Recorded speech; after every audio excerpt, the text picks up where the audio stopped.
Hello everyone, welcome back to my YouTube channel. आज की class में हम लोग करने वाले हैं यूपी असिस्टेंट प्रोफेसर 2016 में जो एग्ज़ाम हुआ था। तो जैसा कि हमारा प्रीवियस ईयर क्वेश्चन पेपर को हल करने का सीरीज़ चल रहा है, तो उसी क्रम में हम लोग आज 2016 के असिस्टेंट प्रोफेसर का पेपर सॉल्व कर रहे हैं। तो चलिए स्टार्ट करते हैं आज का क्वेश्चन दिया गया है, निम्न में से किसने जाति स्तरीकरण में श्रेणी क्रम की अवधारणा को प्रारंभ किया। ऑप्शन ए है M N Srinivas, option B है Louis Dumont, option C S C द्विवे और ऑप्शन डी दिया गया है एफ जी बेली।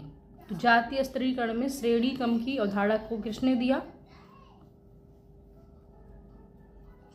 तो राइट आंसर क्या हो जाएगा इसका? ऑप्शन बी, लुइस ड्यूमा ने दिया है। होमो हिरार्किकस इनकी इंपॉर्टेंट बुक है, तो बी इसका राइट आंसर हो जाएगा। नेक्स्ट है, सामाजिक स्थिरता और सामाजिक गतिकी का सिद्धांत किसके द्वारा प्रस्तुत किया गया है। Option A Herbert Spencer, option B Talcott Parsons, option C Auguste Comte और ऑप्शन डी है कार्ल मार्क्स। तो सामाजिक स्थिरता और सामाजिक गतिकी की बात कौन करता है? तो इजी क्वेश्चन है, ये करते हैं ऑगस्ट कॉम्टे।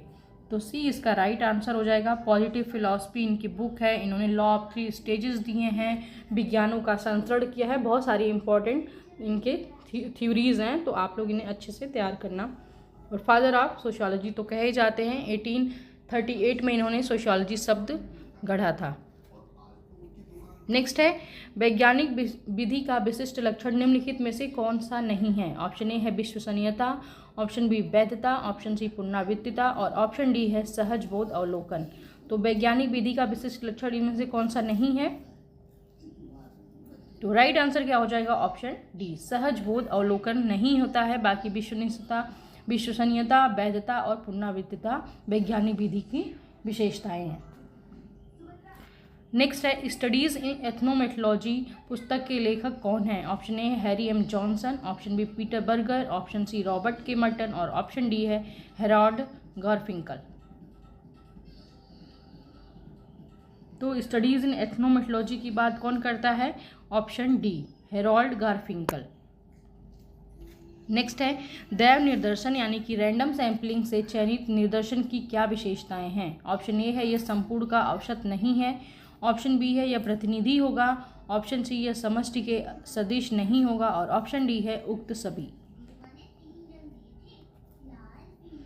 तो राइट आंसर क्या हो जाएगा इसका? यह प्रतिनिधि होगा, यह संपूर्ण का प्रतिनिधि करता है। रैंडम सैम्पलिंग से चयनित निदर्शन क्या होता है? सैम्पलिंग।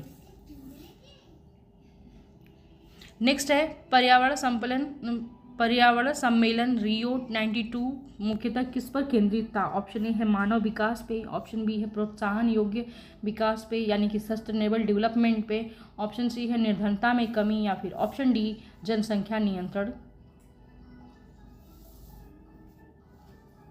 तो इसका राइट आंसर क्या हो जाएगा? ये है सस्टेनेबल डेवलपमेंट, बी इसका राइट आंसर हो जाएगा। अगला है, व्यक्तिक अध्ययन किसी सामाजिक इकाई, चाहे वह एक व्यक्ति, परिवार, संस्था, सांस्कृतिक का अथवा समस्त जाति के जीवन का अनुसंधान तथा उसकी विवेचना करने को कहते हैं। इसका उद्देश्य उन तथ्यों को निश्चय करना होता है जो इकाइयों के जटिल व्यवहार तथा समूह को व्यवहार विधि या इकाई अपने समूह के संबंधों को स्पष्ट करते हैं। यह किसने परिभाषित किया? तो यह काफ़ी बड़ी डेफिनेशन है। ऑप्शन दिए गए इसके, Pauline B Young, option C है Emile Durkheim, option C Parsons और ऑप्शन डी दिया गया है मैक्स वेबर। तो इम्पोर्टेंट डेफिनेशन है और ये किसने दिया है आप लोग बताइए।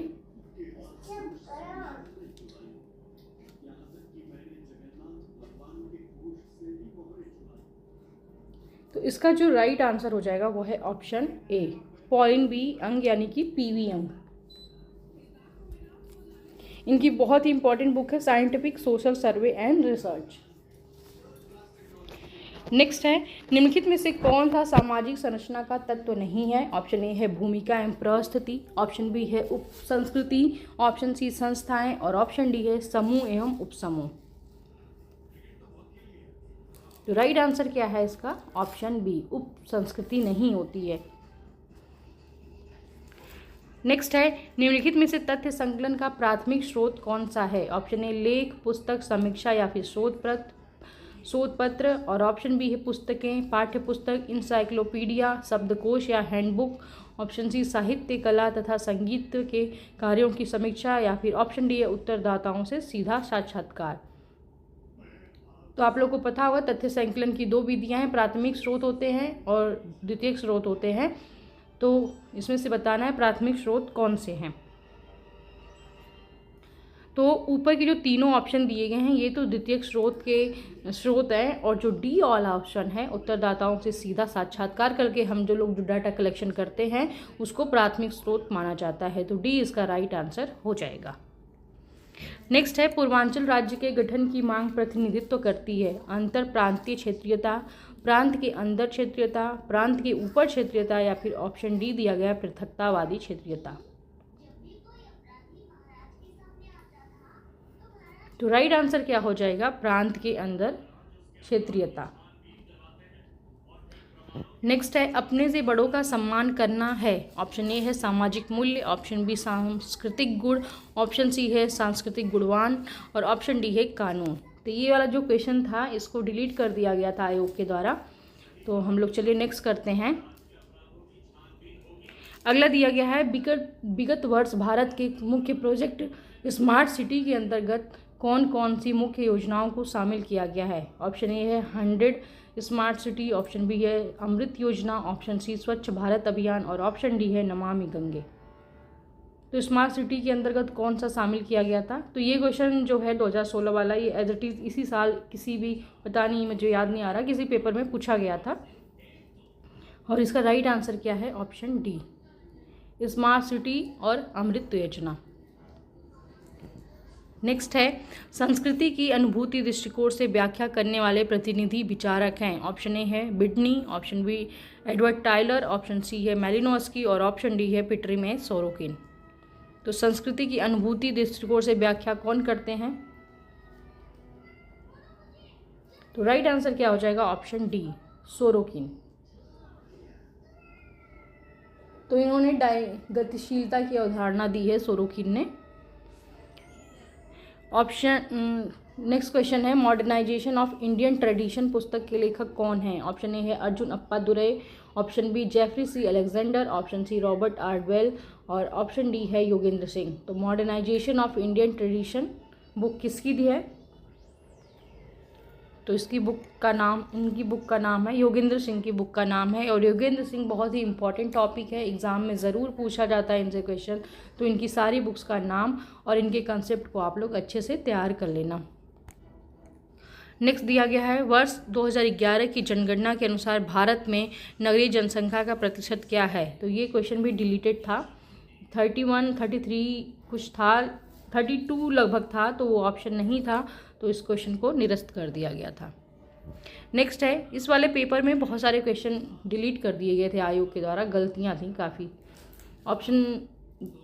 क्वेश्चन दिया गया है, किसने मलिन बस्तियों की आपराधिक क्रियाओं को वसन विहीन अपराध का नाम दिया। तो देखिए ये भी क्वेश्चन डिलीटेड है, इसका भी नहीं पता ऑप्शन राइट आंसर क्या है। नेक्स्ट है, ज्ञात एवं अज्ञात इच्छा को आत्महत्या का कारण किसने माना है। ऑप्शन ए है Menninger, option B Ruth Cavan, option C Freud, और ऑप्शन डी है मैक्स वेबर। तो ज्ञात एवं अज्ञात इच्छा को आत्महत्या का कारण कौन मानते हैं, रूथ केवन। ऑप्शन बी इसका राइट आंसर हो जाएगा। तो रूथ केवन ने भी सुसाइड की थ्योरी दी है। नेक्स्ट है, निम्नलिखित में से किसने ग्रामीण और शहरी भारत में परिवर्तनों को मूल्यांकित करने में परंपराओं का 6 स्तरीय वर्गीकरण किया है। ऑप्शन ए है M N Srinivas, option B S C Dube, option C है योगेंद्र सिंह, और ऑप्शन डी है डी पोकॉक। तो 6 प्रकार के वर्गीकरण किसने किए परंपराओं के, तो आप लोग जानते होंगे, एस सी दुबे इसका राइट आंसर हो जाएगा। अगला है, एस सी दुबे ने विकास के सांस्कृतिक पहलू के विश्लेषण के लिए किस अवधारणा पर प्रकाश डाला है। ऑप्शन ए है धार्मिकता पे, ऑप्शन बी है निर्जातीयता पे, ऑप्शन सी है पारंपरिकता पे, और ऑप्शन डी है नैतिकता पे। तो राइट आंसर क्या हो जाएगा, ऑप्शन सी पारस्परिकता पे, पारंपरिकता पे। नेक्स्ट, इन्होंने परंपराओं को अभी पहले वाले क्वेश्चन में हमने किया था, 6 भागों में बांटा है, तो इसका राइट आंसर क्या है, पारंपरिकता। अगला दिया गया है, भारत में राष्ट्रीय स्वतंत्रता आंदोलन का अध्ययन किसने मार्क्सवादी परिप्रेक्ष्य में किया है। Option A R Desai, option B है Andre Beteille, option C B R Chauhan और ऑप्शन डी है DN धनागरे। तो अभी मैंने अपने पिछले वीडियोज़ में समाजशास्त्र में जो भी अध्ययन के उपागम होते हैं उनको कराया, उनसे रिलेटेड बहुत सारे क्वेश्चन कराए हैं जो कि एग्ज़ाम में सीधे पूछे जाते हैं। तो आप लोग अगर चाहें तो वो वीडियो देख सकते हैं, जिससे आपके सारे क्वेश्चन के डाउट क्लियर हो जाएंगे। और इसका राइट आंसर क्या है? ऑप्शन ए आर देसाई को मार्क्सवादी भारतीय समाजशास्त्री भी कहा जाता है। इन्होंने राष्ट्रीय स्वतंत्रता आंदोलन में के अध्ययन में मार्क्सवादी उपागम का प्रयोग किया है। चलिए नेक्स्ट देखते हैं, इंग्लैंड में श्वेत बसंत अपराध का अध्ययन किसने किया? ऑप्शन ए है E सदरलैंड ने, ऑप्शन बी WG कार्सन ने, ऑप्शन सी EM थेमर्ड ने, या फिर ऑप्शन डी है डेविड मार्जा ने।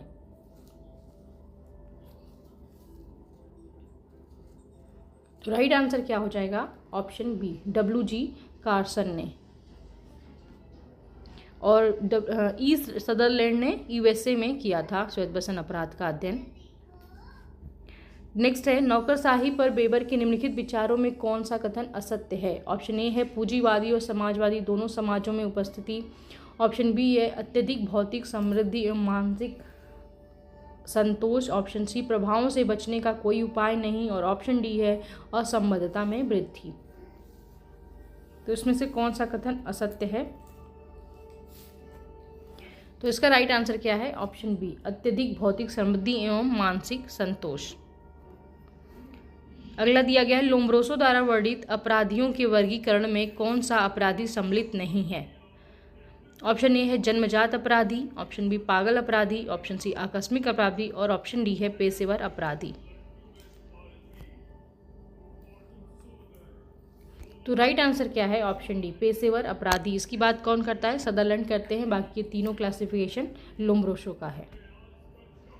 नेक्स्ट है, कुल प्रजनन दर को परिभाषित करने के लिए निम्नलिखित में से कौन से आंकड़ों का समूह आवश्यक है? ऑप्शन ए है जन्म, ऑप्शन बी माता की आयु के अनुसार जन्म, ऑप्शन सी है आयु समूह के अनुसार महिला जनसंख्या, और ऑप्शन डी है आयु समूह के अनुसार विवाहित महिला जनसंख्या। तो दिए गए कूट में से आपको राइट आंसर बताना है कि कुल प्रजनन दर को परिभाषित कैसे किया जाता है, उनमें कौन कौन से आंकड़े सम्मिलित किए जाते हैं। Total fertility rate. तो राइट आंसर क्या है इसका? ऑप्शन सी 2 और 3, माता की आयु के अनुसार जन्म और आयु समूह के अनुसार महिला जनसंख्या। नेक्स्ट है, विचलन के संदर्भ में निराशा आक्रामकता किसने प्रतिपादित किया है? ऑप्शन ए है लोम्ब्रोसो, ऑप्शन बी है Emile Durkheim, option C John Dollard, और ऑप्शन डी है पॉल ब्रोका।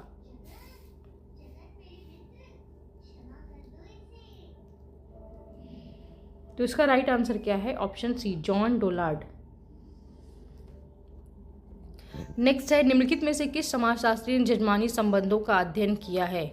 तो ये क्वेश्चन हम लोग जल्दी जल्दी कर रहे हैं क्योंकि प्रीवियस ईयर के क्वेश्चन हमें बस एक बेस प्रदान करते हैं जिससे कि हम लोग अपनी तैयारी को सही दिशा में कर सकें, पता चल पाए कि कौन कौन से टॉपिक से क्वेश्चन बनते हैं। तो इसलिए हम लोग जल्दी जल्दी कर लेते हैं। और इसके ऑप्शन दिए गए हैं SC Dube, option B MN Srinivas, option C है AR देसाई, और ऑप्शन डी है WH वाइजर। तो इसका राइट आंसर क्या हो जाएगा? जजमानी संबंधों का अध्ययन किसने किया है? WGH वाइजर ने। इन्होंने कहाँ की स्टडी की है? करीमपुर की, UP के करीमपुर की।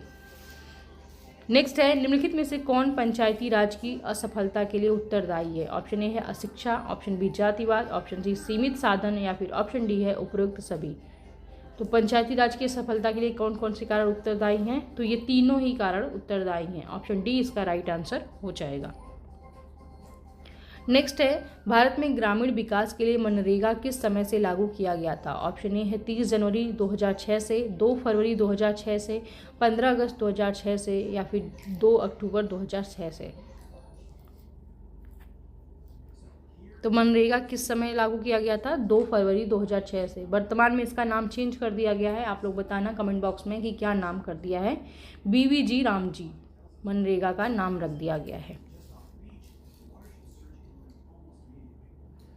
चलिए नेक्स्ट देखते हैं, भारतीय योजना में स्त्रियों के प्रति कल्याण के विकास के उपागम की ओर कब परिवर्तन आया? ऑप्शन ए है प्रथम पंचवर्षीय योजना से, ऑप्शन बी है छठी पंचवर्षीय योजना से, ऑप्शन सी 7वीं पंचवर्षीय योजना से, और ऑप्शन डी है 12वीं पंचवर्षीय योजना से। तो ये क्वेश्चन भी निरस्त कर दिया गया था, ये क्वेश्चन सही नहीं था। तो नेक्स्ट देख लेते हैं हम लोग, निम्न में से किस पुस्तक के प्रकाशन के बाद जेंडर विमर्श प्रारंभ हुआ? ऑप्शन ए है women the longest revolution 1974, option B है male and female 1949, option C sex gender and society 1972 और ऑप्शन डी है सेकेंड सेक्स 1957। तो कौन सी बुक के बाद जेंडर विमर्श करने लगे? तो इसका राइट आंसर क्या हो जाएगा? ऑप्शन डी, सेकेंड सेक्स 1957 में ये बुक आई थी और किसकी है? साइमन दी बोवर की। अगला दिया गया है समाजशास्त्र सामाजिक भौतिकी है, किसने कहा है? ऑप्शन ए हर्बर्ट स्पेंसर ने, ऑप्शन बी है मैक्स वेबर ने, ऑप्शन सी ऑगस्ट कॉम्टे ने और ऑप्शन डी है आर.एन. मैकाइवर ने। तो समाजशास्त्र सामाजिक भौतिकी है किसने कहा है? तो ये क्वेश्चन भी निरस्त कर दिया गया था, पता नहीं क्यों कर दिया गया था। इसका राइट आंसर तो मुझे ऑगस्ट कॉम्टे लगता है, बाकी आप लोग को अगर पता हो तो आप लोग कमेंट बॉक्स में बता सकते हैं। नेक्स्ट है वाल्मीकि रामायण में निम्नलिखित में से किस प्रकार के गांवों का उल्लेख मिलता है? ऑप्शन ए है खेड़ा, ऑप्शन बी गुम्पू, ऑप्शन सी भूतस और ऑप्शन डी है घोष और ग्राम। तो वाल्मीकि रामायण में किस प्रकार के गांव मिलते थे? तो घोष और ग्राम, डी इसका राइट आंसर हो जाएगा। अगला है सामाजिक दर्जा का अर्थ क्या है? ऑप्शन ए समूह में व्यक्ति का स्थान, ऑप्शन बी है प्रथागत सम्मान, ऑप्शन सी व्यक्ति से अपेक्षा और ऑप्शन डी है व्यवसाय की प्रकृति। तो राइट आंसर क्या हो जाएगा? ऑप्शन ए समूह में व्यक्ति का स्थान। नेक्स्ट है निम्न वर्ग संस्कृति किसका एक उदाहरण है? ऑप्शन ए प्रति संस्कृति का, ऑप्शन बी परिसंस्कृति का, ऑप्शन सी उप संस्कृति का या फिर ऑप्शन डी है प्रभुत्व संस्कृति का। निम्न वर्ग संस्कृति, तो ये किसका उदाहरण है? उप संस्कृति का, सब कल्चर का। सी इसका राइट आंसर हो जाएगा।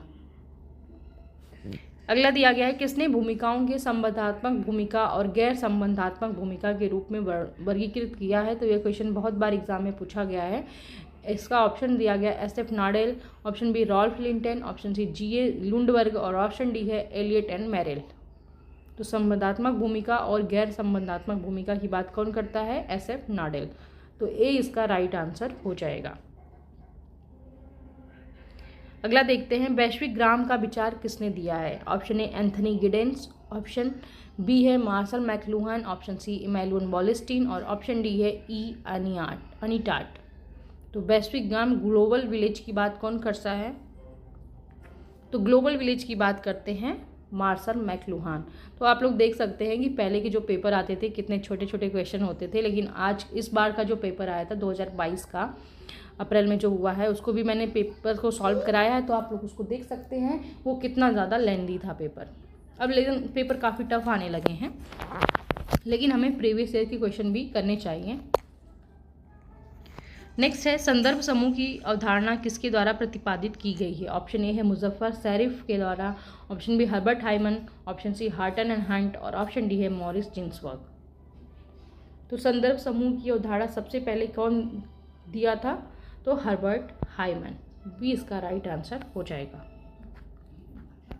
अगला है सहभागी अवलोकन का अपने अनुसंधान में किसने प्रयोग किया है? ऑप्शन ए लुंडबर्ग ने, ऑप्शन बी मेलिनोव्स्की ने, ऑप्शन सी गुडे एंड हार्ट ने, ऑप्शन डी है टॉलकट पार्सन्स ने। तो सहभागी अवलोकन का प्रयोग किसने किया है अपने अनुसंधान में?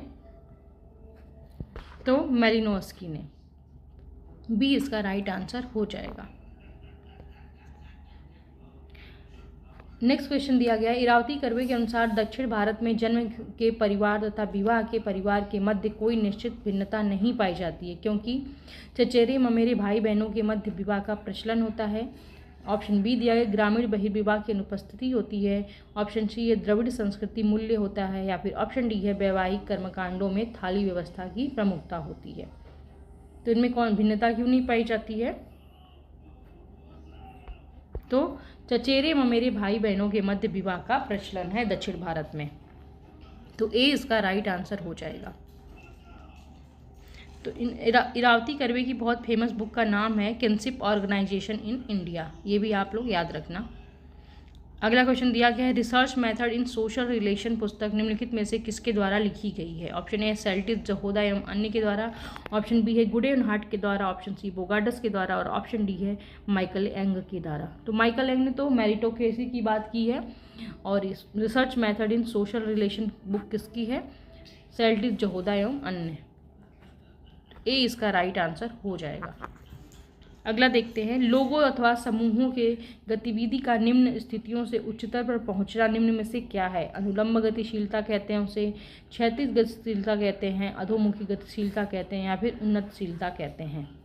तथा लोगों व समूहों का निम्न स्थिति से ऊंची स्थिति पर जाना क्या कहलाता है? तो इसे कहते हैं उन्नतशीलता। डी इसका राइट आंसर हो जाएगा। अगला दिया गया है, अंतर पीढ़ीगत गतिशीलता कहलाती है एक ही पीढ़ी में गति, ऑप्शन बी है पीढ़ियों के बीच गतिशीलता और ऑप्शन सी उपरोक्त दोनों या फिर ऑप्शन डी उपरोक्त में से कोई नहीं। तो ये क्वेश्चन भी काफ़ी कंफ्यूज करता है, अंतर पीढ़ीगत और अंतर पीढ़ीगत। एक होता है इंटर, एक होता है इंट्रा।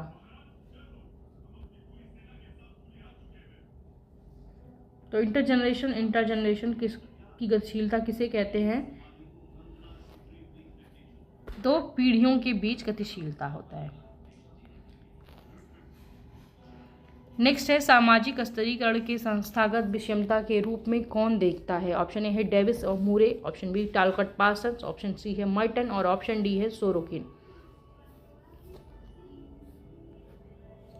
तो इसका राइट आंसर क्या हो जाएगा? ऑप्शन ए डेविस और मूरे। इन्होंने सामाजिक स्तरीकरण के फंक्शनल अप्रोच की बात करते हैं। तो इसका राइट आंसर क्या हो जाएगा? डेविस और मूरे।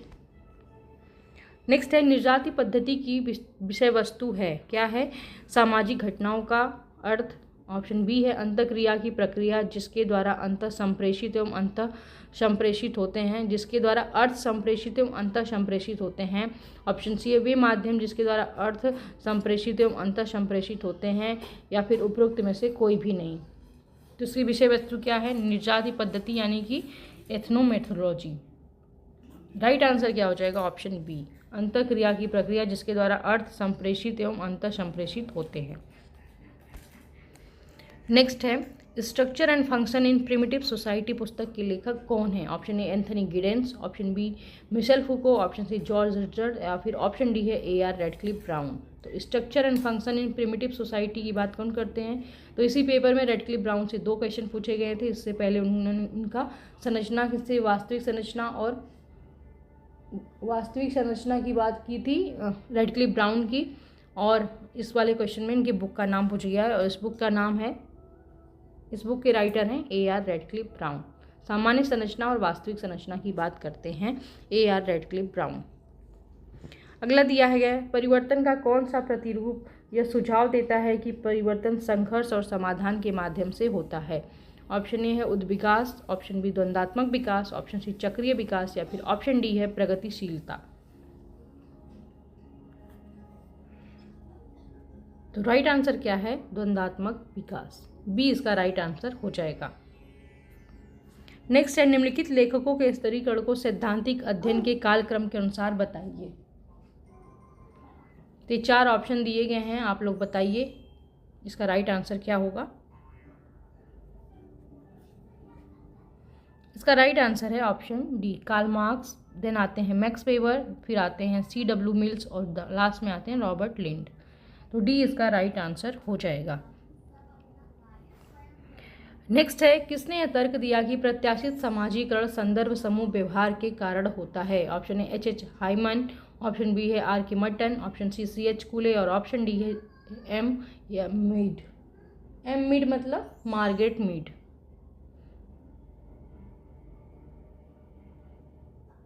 मार्गरेट मीड नहीं है, J.H. मीड होगा, इसमें गलत टाइप हो गया है। प्रत्याशित समाजीकरण की बात कौन करता है? R.K. मर्टन करते हैं। बी इसका राइट आंसर हो जाएगा। अगला दिया गया है, सांस्कृतिक विलंबना कल्चरल लैग की अवधारणा किसने सर्वप्रथम विकसित की? ऑप्शन ए है मैकाइवर एंड पेज ने, ऑप्शन बी पिट्रिम सोरोकिन ने, ऑप्शन सी रॉबर्ट रेडफील्ड ने, option D William F Ogburn ने। तो कल्चरल लैग की बात कौन करता है? ऑप्शन डी इसका राइट आंसर हो जाएगा, विलियम एफ ऑगबर्न ने। नेक्स्ट है, नाडेल के अनुसार निम्नलिखित में से कौन एक सामाजिक संरचना का उत्पत्ति स्थान है? ऑप्शन ए है परिस्थिति व्यवस्था, ऑप्शन बी दिया गया है भूमिका व्यवस्था, ऑप्शन सी है सामाजिक व्यवस्था और ऑप्शन डी है जैविकीय व्यवस्था। तो नाडेल का क्वेश्चन से एक कीवर्ड हमें मिलता है, वो होता है भूमिका व्यवस्था। तो इसका राइट आंसर क्या हो जाएगा? ऑप्शन बी, भूमिका व्यवस्था, बी इसका राइट आंसर हो जाएगा। नेक्स्ट है, समाज एक सामाजिक संरचना का प्रकारवादी दृष्टिकोण सबसे पहले किसने अभिव्यक्त किया? ऑप्शन ए है Emile Durkheim, option B Talcott Parsons, option C है रॉबर्ट के मर्टन और ऑप्शन डी है हर्बर्ट स्पेंसर। तो समाज एवं सामाजिक संरचना का प्रकारवादी दृष्टिकोण, तो हर्बर्ट स्पेंसर, डी इसका राइट आंसर हो जाएगा। नेक्स्ट है, प्रतीकात्मक अंतःक्रियावाद एक समाजशास्त्रीय परिप्रेक्ष्य है जो निम्नलिखित में से किस पर बल देता है?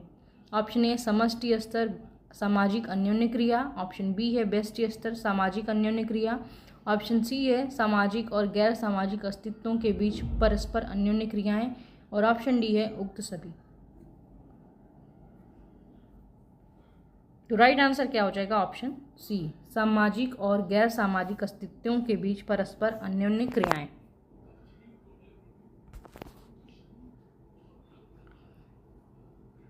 नेक्स्ट है, सामान्यीकृत अन्य जनरलाइज्ड अदर के धारणा किसने प्रस्तुत की थी? ऑप्शन ए एच ब्लूमर ने, option B J H Mead ने, ऑप्शन सी इरविंग गॉफमैन ने और ऑप्शन डी है सी एच खुले ने।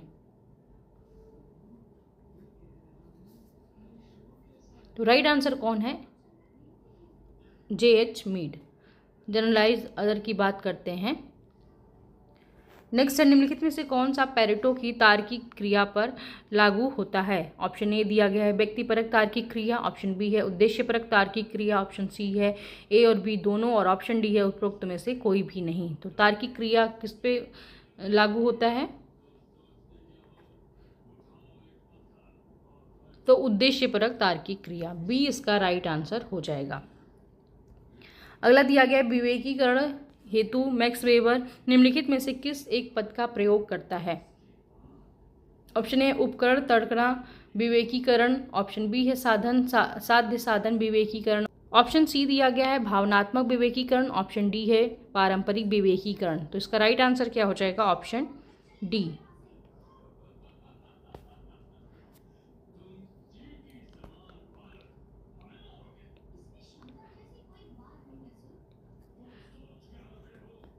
तो राइट आंसर इसका क्या हो जाएगा? ऑप्शन बी, साधन साध्य विवेकीकरण, बी इसका राइट आंसर हो जाएगा।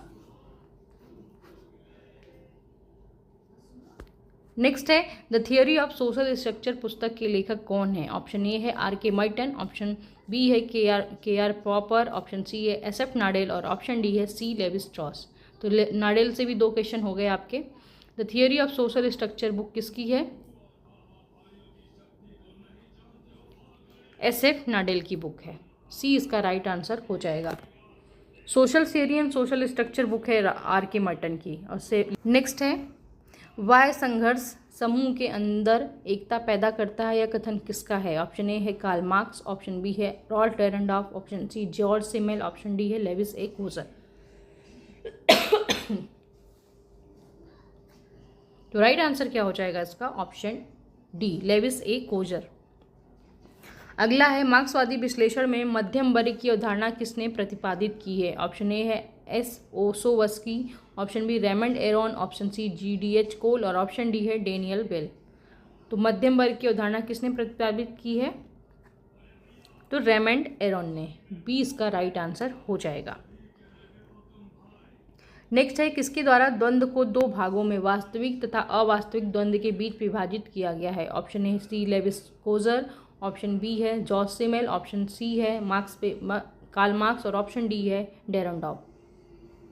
तो वास्तविक और अवास्तविक द्वंद्व की बात कौन करता है?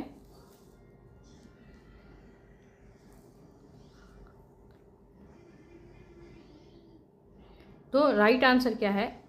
Levi's Coser. इनकी बुक का नाम क्या है? The function of social conflict. अगला दिया गया, निम्नलिखित में से किसने संघर्ष को तनाव प्रबंधन की एक प्रक्रिया के रूप में देखा है? ऑप्शन ए है L Althusser, option B Lewis Coser, option C है कोलिन्स है, कोबिन्स नहीं है, और ऑप्शन डी दिया गया है डेरेंटॉप। तो संघर्ष को तनाव प्रबंधन की प्रक्रिया में कौन देखता है?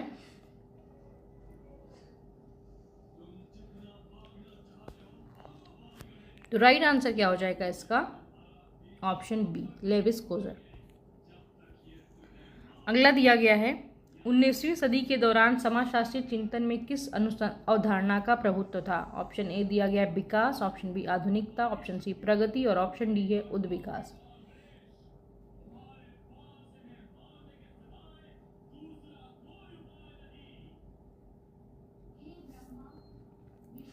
इसका राइट आंसर क्या है? Option D, उद्विकास।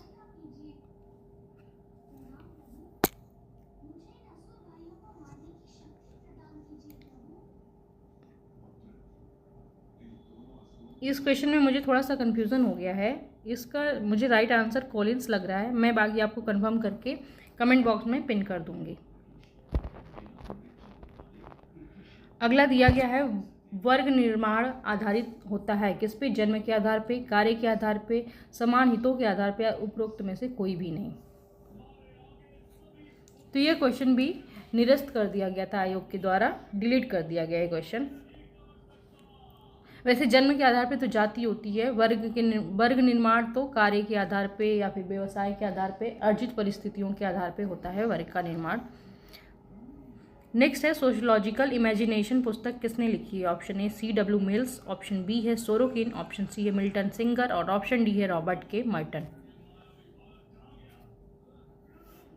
तो इसका राइट आंसर क्या हो जाएगा? Option A, C.W. मिल्स।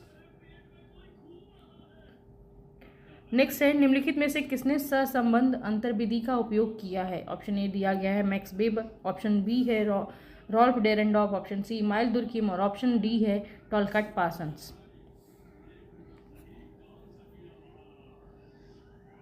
तो इसका राइट आंसर क्या हो जाएगा? Option C, Emile दुर्कीम।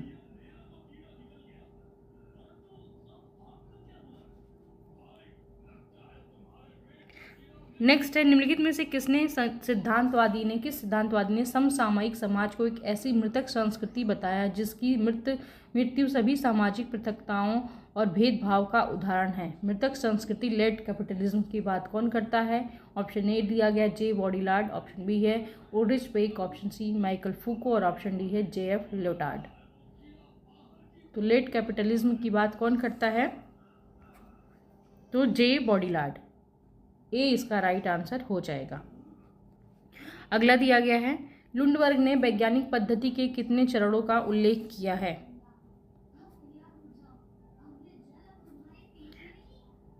तो 4 प्रकार के वैज्ञानिक पद्धति लुंडबर्ग द्वारा बताई गई हैं।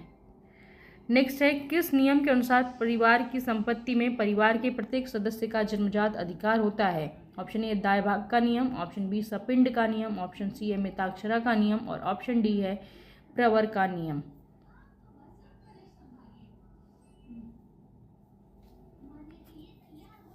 तो राइट आंसर क्या हो जाएगा? ऑप्शन सी, मिताक्षरा का नियम।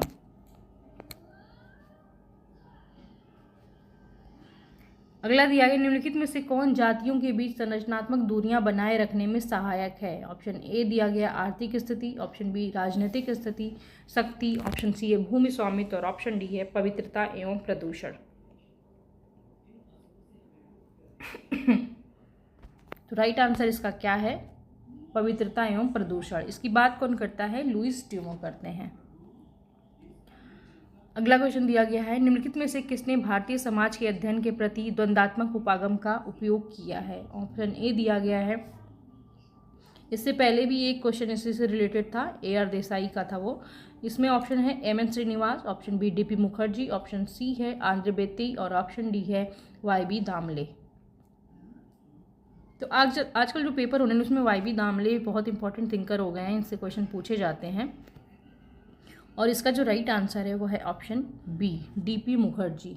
DP मुखर्जी एक और है रामकृष्ण मुखर्जी भी, इनको भी द्वंदात्मक उपागम में सम्मिलित करते हैं। AR देसाई, DP मुखर्जी और रामकृष्ण मुखर्जी। नेक्स्ट है और आज का ये लास्ट क्वेश्चन भी है। यहीं पे पेपर 70 क्वेश्चन आते हैं, 30 क्वेश्चन फर्स्ट पेपर से होते हैं और 70 क्वेश्चन होते हैं हमारे सेकेंड पेपर सोशियोलॉजी से। तो तो क्वेश्चन दिया गया है, टाइलर के अनुसार ज्ञान, विश्वास, कला, नीति, कानून, प्रथा और अन्य योग्यताएं हैं किसकी हैं? संस्कृति की। ऑप्शन बी है लोक नीतियों की, ऑप्शन सी सभ्यता की, या फिर ऑप्शन डी दिया गया है परंपरा की। तो टाइलर की डेफिनेशन किसकी है? संस्कृति की। तो ए इसका राइट आंसर हो जाएगा। तो ओके फ्रेंड्स, आज ये पेपर समाप्त होगा। हम मिलते हैं नेक्स्ट वीडियो में एक नए पेपर के साथ। आप लोग बताना कि आप लोग को कौन से पेपर की तैयारी करनी है। इसका PYQ मैं लेकर आऊँगी। और आपको वीडियो कैसी लगी है ज़रूर बताना। और अगर वीडियो अच्छी लगी तो वीडियो को लाइक करना, और अगर चैनल पर नए हैं तो चैनल को सब्सक्राइब भी कर लेना, जिससे आगे आने वाली वीडियो का नोटिफिकेशन आपको मिलता रहे। फीडबैक ज़रूर देना। मिलते हैं नेक्स्ट वीडियो में एक नए क्वेश्चन पेपर के साथ या नए टॉपिक के साथ। तब तक के लिए बाय बाय, टेक केयर।